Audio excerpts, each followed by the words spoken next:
Hello, nerds, nerds for humanity. You hear a lot of talk these days about how Donald Trump is going to be great for the American economy and how American businesses will always suffer under a Harris Walls presidency because clearly the Democrats don't know how to run an economy.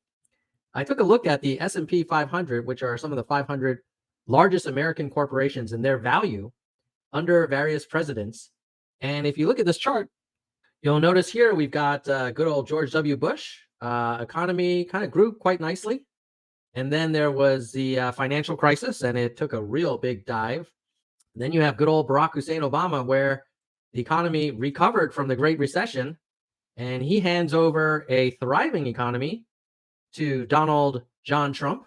And he does pretty good too, like pretty much almost as good as Obama. And then you have Joe Biden, who inherits obviously the presidency during the middle of the coronavirus and worldwide pandemic.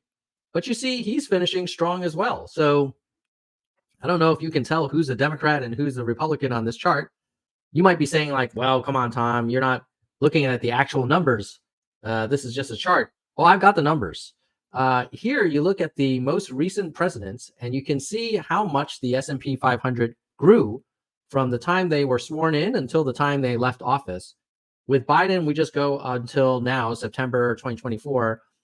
He still has a few months of growth left in him, especially now with the interest rate cuts.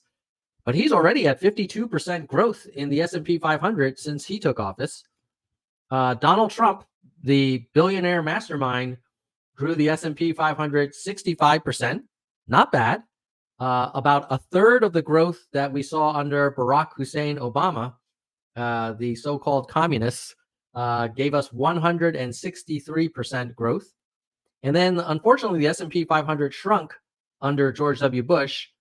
And the champion of all of the great capitalist presidents was Bill Clinton, where the S&P 500 grew 209% under his presidency. So the next time you hear someone say, "Oh, those Democrats, they're going to drag the economy into the ground, and free markets will never prevail," that's not what the math says.